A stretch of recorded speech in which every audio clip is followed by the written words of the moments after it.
que pouvons-nous faire?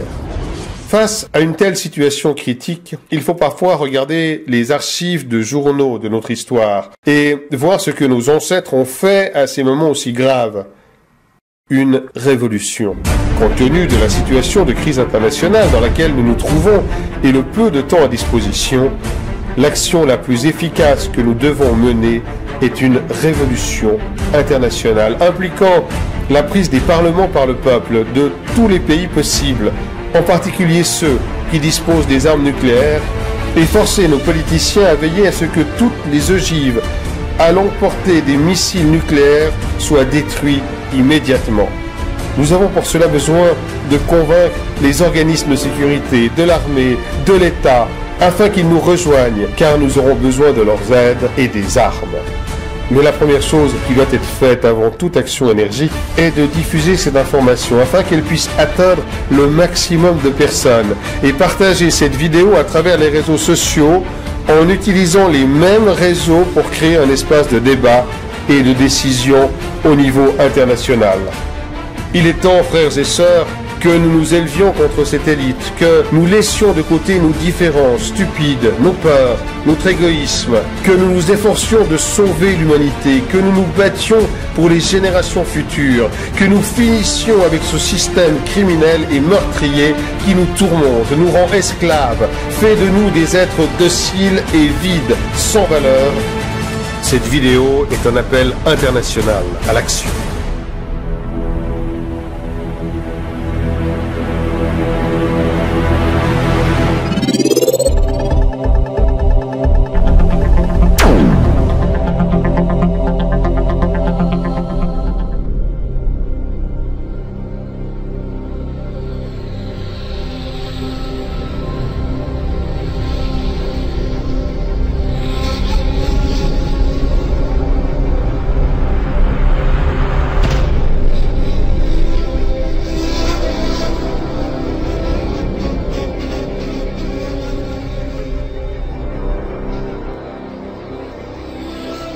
Les prédictions des analystes internationaux à propos de la Troisième Guerre mondiale commencent à se réaliser.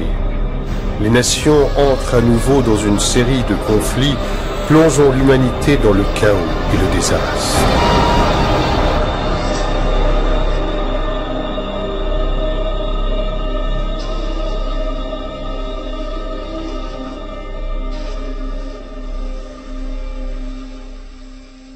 Toute personne qui fait attention à ce qui se passe tous les jours dans le monde se rend compte que nous avons affaire à une situation critique et délicate. Une crise économique qui, depuis 2008, est en train de faire sombrer l'économie et d'appauvrir les pays en voie de développement. L'apparition de conflits dans le monde qui font face aux grandes puissances sont les principaux sujets non seulement pour les politologues et les analystes économiques, mais également pour les citoyens d'inquiétude dans laquelle nous nous trouvons quant à un déclenchement d'un nouveau conflit mondial. La guerre en Syrie, qui a commencé en 2011 entre le gouvernement syrien et les rebelles, inclut principalement la Russie et les USA, avec Poutine soutenant Bachar el-Assad et Obama soutenant les rebelles. La Russie n'est pas prête à laisser les États-Unis et ses alliés envahir la Syrie, parce que la Syrie est un allié important de la Russie. En effet, la Russie a une base navale dans la ville syrienne de Tartous. C'est pourquoi la Syrie est stratégiquement importante pour la Russie dans le Moyen-Orient. La Syrie n'est pas la seule à être supportée par la Russie. La Chine et l'Iran sont d'autres alliés de Bachar el-Assad qui ne sont pas prêts non plus à voir l'Occident envahir la Syrie. La Russie a fourni durant longtemps du matériel à l'armée syrienne et envoyé des navires de guerre dans la région, ajoutant encore récemment un soutien aérien aux forces de Bachar el-Assad avec l'envoi de troupes par l'Iran. En face, les États-Unis avec ses alliés ont bombardé le territoire syrien et ont soutenu les ennemis rebelles d'Al-Assad. Par conséquent, un affrontement direct entre ces puissances ou une invasion par la Maison-Blanche et de ses alliés en Syrie serait considéré comme une aggravation majeure du conflit, poussant alors les grandes nations à entrer dans une bataille au risque de provoquer le déclenchement d'une guerre à grande échelle. Quelque chose de semblable est en train de se dérouler dans le conflit qui a lieu en Ukraine. Un conflit qui a commencé en 2014 par l'annexion de territoires ukrainiens par la Russie et la confrontation consécutive entre les forces du gouvernement ukrainien et les rebelles pro-russes. Depuis, selon des sources fiables, une course s'est établie entre les Russes envoyant des troupes, des chars et des armes aux pro-russes séparatistes et l'Union européenne, l'OTAN et les États-Unis qui ont fait la même chose avec le gouvernement ukrainien. Un conflit qui touche principalement les États-Unis et la Russie aussi bien que l'Union européenne et l'OTAN. Bien qu'il n'y ait pas encore de guerre en vue, les tensions se sont intensifiées entre les deux Corées depuis 2013, menant à une rupture de l'armistice de 1953 qui faisait état d'un pacte de non-agression entre les deux pays. Le régime nord-coréen de Kim Jong-un a décidé de mener plusieurs essais nucléaires. Ceci non seulement comme une démonstration de force, mais également comme une réponse aux sanctions économiques de l'ONU à ce pays, ainsi qu'aux manœuvres des forces américaines et sud-coréennes dans les eaux proches de la Corée du Nord. La reprise d'un conflit entre la Corée du Nord et la Corée du Sud, avec la participation des États-Unis à l'appui de ce dernier, verra probablement l'implication de la Russie dans cette guerre et surtout de la Chine, qui soutiendront tous deux le régime nord-coréen. Le programme nucléaire iranien, sur lequel le gouvernement de l'Iran communique, aurait pour objectif de contribuer à l'amélioration de la santé, a rendu suspicieux le gouvernement d'Israël et les États-Unis, qui pensent que le véritable objectif de ce programme est de créer des bombes nucléaires pour attaquer Israël ou les États-Unis. Ainsi, les États-Unis, avec l'Europe, ont décidé d'appliquer des sanctions économiques à la nation iranienne afin d'empêcher la production de ces prétendues armes de destruction massive. Cette situation est à l'origine de fortes pressions, en particulier entre l'Iran et Israël, ce dernier affirmant qu'il est prêt à attaquer l'Iran pour mettre fin à son programme nucléaire. Nous savons tous à quel point cela serait grave si les États-Unis et Israël envahissaient l'Iran, car la Russie et la Chine supporteraient alors l'Iran sans hésitation. Concernant la situation diplomatique complexe entre les États-Unis et le Venezuela, il faut se rappeler la crise vécue par la Bolivie, qui a engendré des manifestations antigouvernementales sanglantes contre le gouvernement de Nicolás Maduro, puni par le gouvernement des États-Unis avec des sanctions économiques sévères. Ceux-ci ont alors tenté d'envahir le Venezuela sous prétexte de protéger la population civile. Un conflit grave pourrait commencer, impliquant d'autres alliés du Venezuela, incluant plusieurs pays latino-américains, ainsi que probablement la Russie et la Chine. Si nous considérons tous ces conflits et fortes tensions diplomatiques face aux grandes puissances, avec la crise économique mondiale que nous subissons, il n'est pas inimaginable de considérer que tout cela pourrait mener à une guerre sans précédent. Mais pourquoi devrions-nous penser que nous sommes à la porte de l'éclatement d'un conflit mondial, même en ayant tous ces conflits et ces tensions? Il y a eu d'innombrables conflits localisés depuis la fin de la Seconde Guerre mondiale. Alors, pourquoi céder au pessimisme et aux avertissements alarmistes? Cependant, le meilleur moyen de comprendre pourquoi les puissances considèrent ensemble qu'une guerre est plus que probable est de regarder le genre de décisions qu'elles prennent en ce moment. Par exemple, le gouvernement chinois, qui fait état en la matière de peu de transparence, augmente sans cesse sa force militaire et son expansion sur des espaces maritimes et aériens et a multiplié son budget militaire par 4 en 10 ans, ce qui péjore leurs relations avec le Japon, la Corée du Sud et les États-Unis. En outre, la Chine a augmenté ses importations de riz de 400%, de 575 000 tonnes de riz en 2011 à plus de 2,6 millions de tonnes en 2012. Et pourtant, ce qui nous alarme est que toutes ces quantités de riz sont actuellement stockées. En outre, le gouvernement chinois a construit au cours des dernières années de grandes villes avec une capacité d'accueil de 64 millions de personnes, aujourd'hui achevées sans être encore habitées. Elles sont construites dans des régions éloignées des zones périurbaines. La Russie, quant à elle, aurait construit 5000 bunkers en 2012. Ces 5000 nouveaux abris ont été construits dans la capitale, à Moscou, et les représentants du gouvernement russe ont précisé que ces bunkers étaient destinés à la population générale sur de futurs événements. L'Europe, quant à elle, a rapidement conçu construit et équipé ce qu'on appelle le Domesday Seed Vault à Svalbard, en Norvège. Une place qui contient des dizaines de milliers de variétés de semences, conservées en cas d'événements majeurs, comme une guerre nucléaire ou une catastrophe naturelle. La Russie, pour sa part, a également créé une sorte de magasin dans lequel est stocké l'ADN de presque tous les êtres vivants sur Terre, ainsi que de races déjà éteintes par l'entremise de l'Université d'État de Moscou. Le projet vise à recueillir l'ADN de tous les êtres vivants existants, de les geler et de les préserver. D'autre part, le gouvernement américain a accumulé des dizaines de millions de denrées alimentaires d'urgence ainsi que d'autres fournitures et a créé des centres de distribution d'urgence à travers tout le pays. Le gouvernement a également acheté près de 2 millions de pièces de munitions au cours des dernières années. Le Pentagone a développé et entraîné des simulations d'effondrement économique à grande échelle avec troubles civils. Depuis 2012, la Russie a commencé la modernisation de son système de missiles et la production des missiles S-400, SAM, en cours de déploiement dans les zones frontalières et côtières du pays.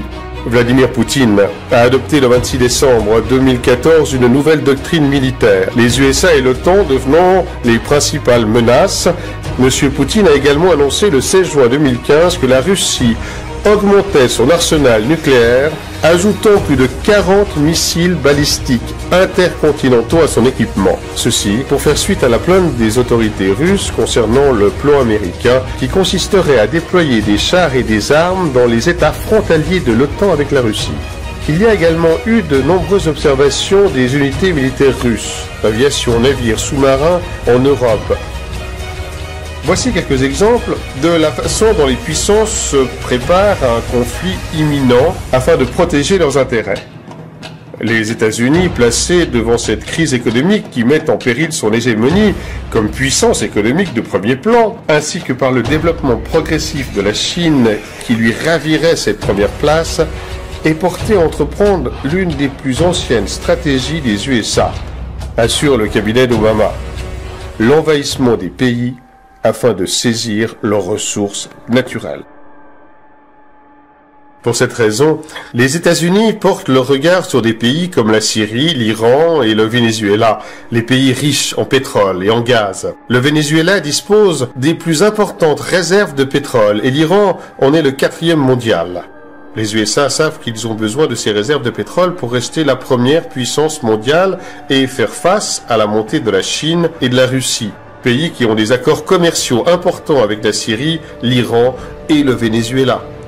Obama sait que la prise de contrôle de ces pays permettrait aux USA de garder sa place. Mais la Chine et la Russie veulent détrôner les États-Unis à travers leur stratégie économique, conclure des accords avec différents pays dans leur propre monnaie, donc sans utiliser le dollar. Pour cela, la Russie et la Chine vont devoir défendre leurs intérêts en Syrie, en Iran, au Venezuela et dans d'autres pays sur lesquels les États-Unis veulent étendre leurs tentacules.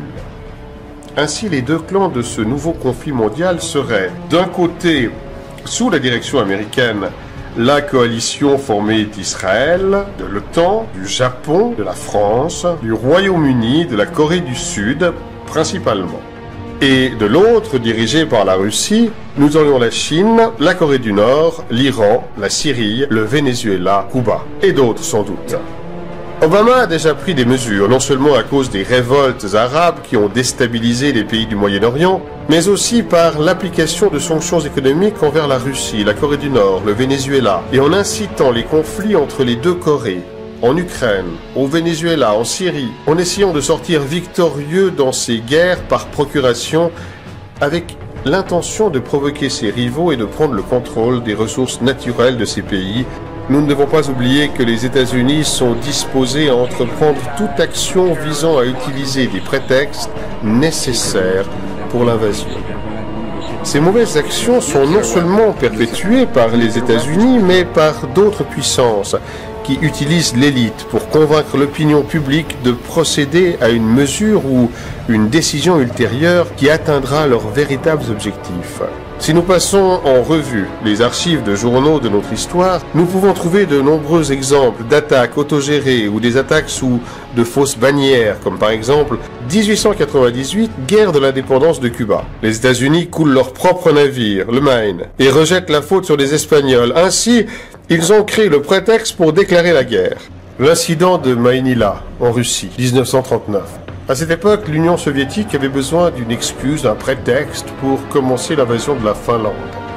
Le gouvernement soviétique a alors décidé d'une fausse attaque finlandaise en faisant tirer les canons contre son propre peuple dans la région de Maïnila, région limitrophe de la Finlande, puis rejeter la faute sur les Finlandais afin de les envahir. Les attaques du 11 septembre 2001, les attentats de Madrid en 2004 et de Londres en 2005 sont forcément des attaques, ou plutôt des auto-attaques qui continuent à jeter le doute sur les faits, mais qui sont suffisamment satisfaisants pour continuer à convaincre la citoyenneté de la permanence des militaires dans le Moyen-Orient, par la nécessité de lutter contre ces terroristes, afin d'avoir accès aux ressources naturelles de ces pays. Ainsi a commencé la lutte contre les terroristes qui, curieusement, ont été parrainés et financés par ces mêmes personnes qui maintenant les chassent. Mais vous savez que Daesh existe depuis 3 ans et que c'est pas la peine de nous bassiner avec Sarkozy. Depuis combien de temps? Al-Qaïda que vous soutenez en Syrie, mais vous soutenez en Syrie. Vous vous rendez compte de ce que vous dites? Mais je vous rendez compte de ce que vous dites? Vous soutenez Al-Qaïda en Syrie. Mais vous êtes fou. Non, vous êtes fou. Écoutez, d'abord, je vous permets pas d'insulter. Non, mais vous ne pouvez pas dire que je suis tout à fait. Vous ne pouvez pas dire que la France soutient Al-Qaïda. La France soutient. Merci de justifier ces propos assez étonnants. Voilà, non, ils sont pas étonnants. Je vais vous expliquer. Inacceptable, monsieur. La France soutient les rebelles syriens qui sont soi-disant des rebelles démocrates. Des rebelles syriens démocrates en Syrie contre M. Assad. C'était au début de l'insurrection. Qui a récupéré les rebelles syriens démocrates? Al-Nosra. Qu'est-ce que c'est qu'Al-Nosra? Vous savez bien. Al-Nosra, c'est pas Al-Qaïda? Pas tous les rebelles, vous le savez bien. Ah, pas tous les rebelles. C'est-à-dire, certains rebelles ont été récupérés par Al-Qaïda avec des armes françaises. Monsieur Ghazien, vous ne pouvez pas dire que la France soutient Al-Qaïda. Nous continuons à fournir des armes à Al-Nosra.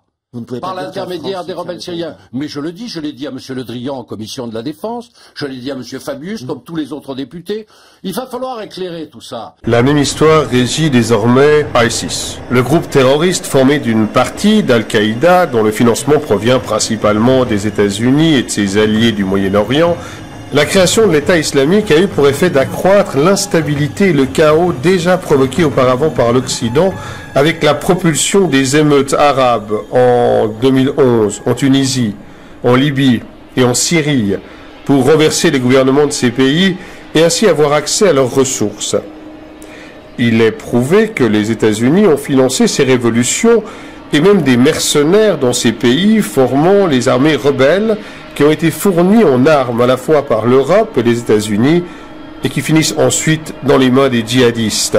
Parce que dans ces groupes rebelles, il y a non seulement des mercenaires engagés par les États-Unis, mais aussi des djihadistes appartenant à Al-Qaïda ou ISIS. Cette relation étroite entre les mercenaires et les djihadistes est le résultat d'une entreprise qui est responsable de leur formation afin de fournir des mercenaires au gouvernement qui souhaite les embaucher pour leurs activités. Une entreprise qui se fait appeler curieusement ISIS, Integrated Systems Improvement Services, et qui vise à l'amélioration des services des systèmes intégrés. C'est une entreprise qui offre une sécurité, des renseignements, de la technologie et de la formation au gouvernement et aux entreprises privées. C'est une entreprise qui forme des mercenaires. La création de ce groupe terroriste a aussi peut-être comme but l'intention de confondre l'Iran avec ses terroristes. Le Premier ministre israélien Netanyahou a déclaré à plusieurs reprises que l'Iran fut le financier de groupes terroristes, impliquant également ce pays dans une éventuelle perspective d'attaque nucléaire contre les États-Unis ou contre un allié de celui-ci, et que l'Iran aurait prétendument fourni des armes nucléaires aux djihadistes à ces fins. Ainsi, les États-Unis et ses alliés auraient eu le prétexte pour envahir l'Iran. Alors que nos dirigeants peuvent devenir extrêmement ambitieux et capables d'actes répréhensibles dans la poursuite de leurs propres intérêts, certainement personne ne pourrait être intéressé par le déclenchement d'une troisième guerre mondiale qui serait probablement nucléaire et ainsi provoquer la destruction et le chaos indicible sans aucune perspective économique d'avenir. Quels sont donc les intérêts possibles en jeu dans une nouvelle guerre mondiale? Dans cette guerre, il n'y aurait pas de pays gagnant. Les seuls gagnants seraient ceux qui tirent réellement les ficelles, ceux qui sont au-dessus de la classe politique et qui utilisent les autres comme des marionnettes pour atteindre leur objectif. C'est l'élite économique et financière. Et bien que les grands employeurs qui se trouvent dans cette élite, les banquiers par exemple, seraient gravement affectés par une guerre nucléaire mondiale, la véritable élite, quant à elle, viserait les objectifs qui ne sont pas économiques, mais plutôt des objectifs de pouvoir et de contrôle.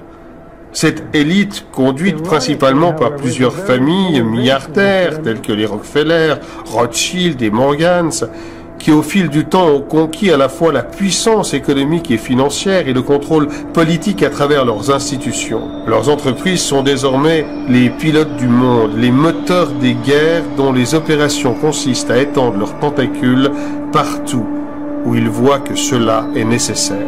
Grâce à l'encouragement de ces guerres mondiales, l'élite n'aura pas seulement augmenté ses avantages économiques, mais aura élargi son contrôle sur le système et réalisé des objectifs concrets qui les conduiront lentement à leurs objectifs ultimes.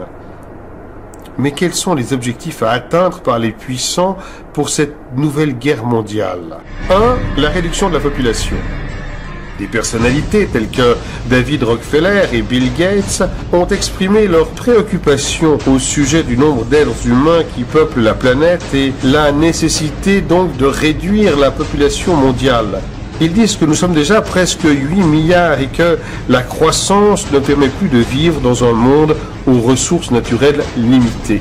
Non seulement ils souhaiteraient réduire la population mondiale et ainsi la pression sur les ressources naturelles, mais ce serait également cela qui leur permettrait d'exercer plus facilement un plus grand contrôle sur l'humanité. Une guerre nucléaire est parfaite pour tuer des millions de personnes, qui reste un obstacle à l'élite. Les pays qui ne sont pas touchés directement par le conflit, largage de bombes nucléaires par exemple, durement touchés par l'absence complète ou la rareté de la nourriture, ce qui se traduira par la folie des citoyens se tuant pour obtenir les dernières ressources restantes ou tout simplement se laissant mourir de faim. Deuxièmement, l'écroulement des États et de l'économie mondiale. L'un des objectifs importants de cette guerre mondiale est la destruction des États afin de pouvoir couler les économies, d'où une augmentation du chômage à 100%, ce qui provoquera une perte totale de la valeur de l'argent, puis une panique et le chaos parmi les citoyens qui devront rivaliser d'ingénuité et de combativité afin de pouvoir survivre. Cela aboutira à un vide du pouvoir politique et donc les gens seront laissés sans directive politique, sans personne pour maintenir l'ordre dans chaque pays, créant ainsi une situation internationale d'absence complète de contrôle, ce qui obligera l'humanité à être plus réceptive à l'introduction d'un nouvel ordre mondial. À ce stade, il est important de considérer les migrations de masse qui se produisent en Europe par des personnes touchées par des conflits, notamment en Syrie, et qui pourraient conduire à l'effondrement des États européens, amenant le chaos et la division au sein de l'Union européenne. Troisièmement, la destruction de la moralité. Cette troisième guerre mondiale pourrait aussi provoquer l'effondrement de toute morale, valeur, espoir de l'être humain, ce qui le conduirait au désespoir et à l'insignifiance de tout cela. De cette façon, la population serait plus facilement tentée par toute forme d'ordre qui peut offrir un retour à l'espoir et aux valeurs humaines. Il est important de frapper l'être humain dans les aspects physiques, moraux, économiques, sociaux et spirituels, comme un bateau à la dérive sans but, de sorte que vous puissiez tout contrôler presque sans entrave.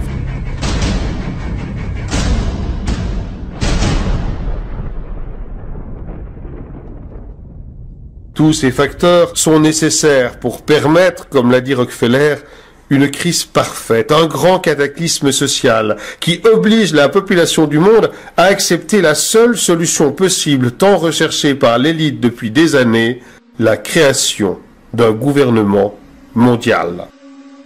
Un gouvernement mondial comme la seule alternative à tout ce mal, avec la promesse qu'une telle union de tous les pays et les civilisations sous un seul État raie toute guerre ou tout problème majeur entre les êtres humains. Même si cela peut ressembler à quelque chose de beau et pour le bénéfice de tous, il y a derrière cela l'intention macabre d'amener l'humanité sous un contrôle total.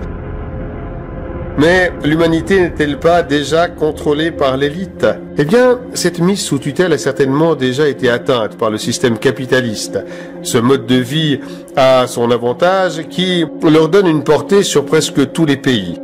Cependant, ils veulent un contrôle absolu sur nous et réduire une grande partie de la population mondiale afin de rendre ce contrôle plus facile et plus viable et de mettre fin à l'augmentation incessante de la population qui pourrait entraîner de nombreuses instabilités. La Troisième Guerre mondiale est également nécessaire car une crise économique à elle seule ne devrait pas pouvoir entraîner le soulèvement nécessaire au niveau international. Mais en qui allons-nous placer notre confiance après tout ce chaos, après tant de corruption, d'injustice voulue par cette élite économique, financière et politique? Les mêmes marionnettes politiques ainsi que l'élite économique et financière nous ont conduits à cet enfer. Nous savons qu'ils vont provoquer une nouvelle guerre mondiale pour créer par conséquent un ambitieux gouvernement mondial. Mais qui va pouvoir le conduire? Cette dernière partie de la vidéo est une théorie sur ce qui pourrait arriver après la Troisième Guerre mondiale pour mener à bien la création d'un gouvernement mondial. Nous la présentons comme une hypothèse dans laquelle vous pouvez décider de croire ou non, mais nous vous recommandons de ne pas l'oublier. Nous vivons dans un système non seulement de criminels et d'assassins, mais également dans un système caché, un système qui est à nous, qui nous ment, dissimule des informations. Il nous cache les découvertes de remèdes pour des maladies qui ne peuvent soi-disant pas être guéries, comme le remède contre le cancer. Des avancées technologiques fortes, la manipulation génétique de l'ADN humain ainsi que toutes les expériences sur les animaux qui ne sont officiellement pas dévoilées. Que penseriez-vous si je vous disais que la technologie à laquelle nous sommes habitués à voir dans les films ou que certaines personnes affirment avoir vu, en étant persuadées qu'il s'agit d'une technologie venue des extraterrestres, que cette technologie a bel et bien été créée ici, sur Terre, par les gouvernements? Certes, vous pourriez penser que je suis fou, que c'est impossible et que nous sommes juste des lunatiques qui avons vu trop de films de science-fiction. On sait que les nazis ont été les pionniers dans la création de ce qu'on appelle la technologie antigravité.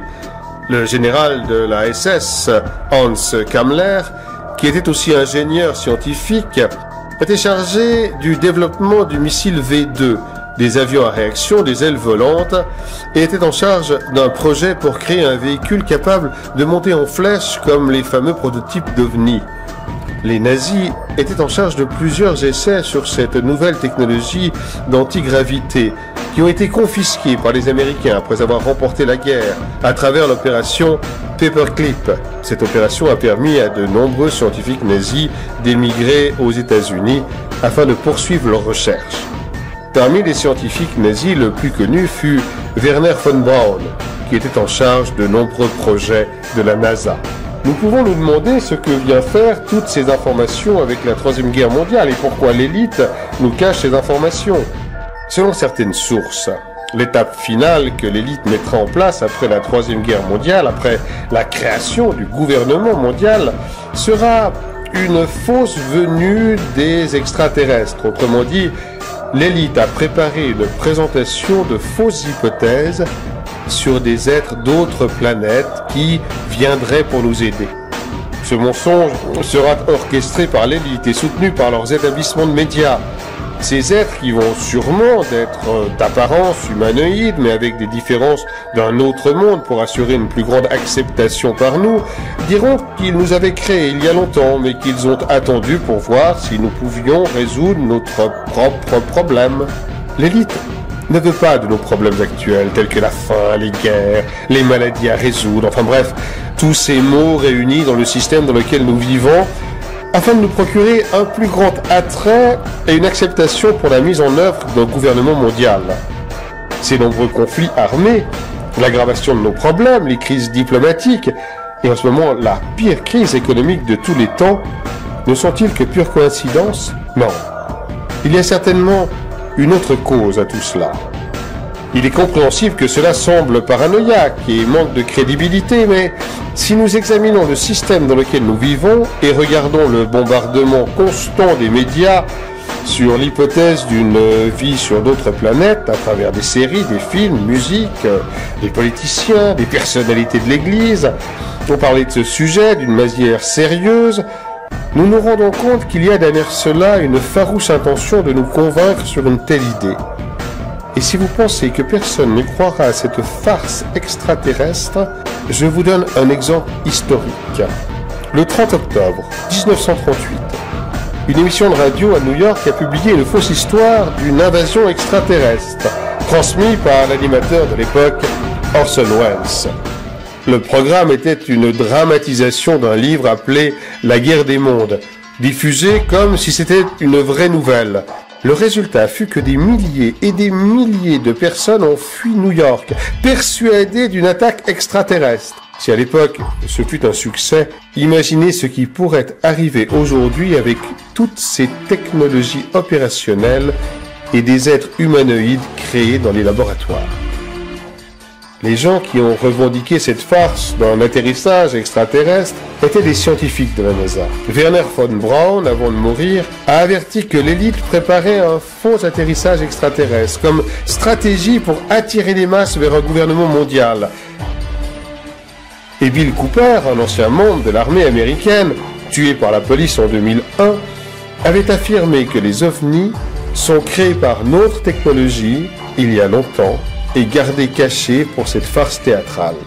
Nous ne savons pas si cette hypothèse de faux extraterrestre est vraie, et nous la présentons en tant que telle, comme une hypothèse à laquelle vous pouvez décider de croire ou non. Mais nous vous recommandons de ne pas oublier que cet atterrissage de faux extraterrestres pourrait se reproduire et ainsi éviter de tomber dans le piège.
Que pouvons-nous faire? Face à une telle situation critique, il faut parfois regarder les archives de journaux de notre histoire et voir ce que nos ancêtres ont fait à ces moments aussi graves. Une révolution. Compte tenu de la situation de crise internationale dans laquelle nous nous trouvons et le peu de temps à disposition, l'action la plus efficace que nous devons mener est une révolution internationale impliquant la prise des parlements par le peuple de tous les pays possibles, en particulier ceux qui disposent des armes nucléaires, et forcer nos politiciens à veiller à ce que toutes les ogives allant porter des missiles nucléaires soient détruits immédiatement. Nous avons pour cela besoin de convaincre les organismes de sécurité, de l'armée, de l'État, afin qu'ils nous rejoignent, car nous aurons besoin de leurs aides et des armes. Mais la première chose qui doit être faite avant toute action énergique est de diffuser cette information afin qu'elle puisse atteindre le maximum de personnes et partager cette vidéo à travers les réseaux sociaux en utilisant les mêmes réseaux pour créer un espace de débat et de décision au niveau international. Il est temps, frères et sœurs, que nous nous élevions contre cette élite, que nous laissions de côté nos différences stupides, nos peurs, notre égoïsme, que nous nous efforcions de sauver l'humanité, que nous nous battions pour les générations futures, que nous finissions avec ce système criminel et meurtrier qui nous tourmente, nous rend esclaves, fait de nous des êtres dociles et vides, sans valeur. Cette vidéo est un appel international à l'action.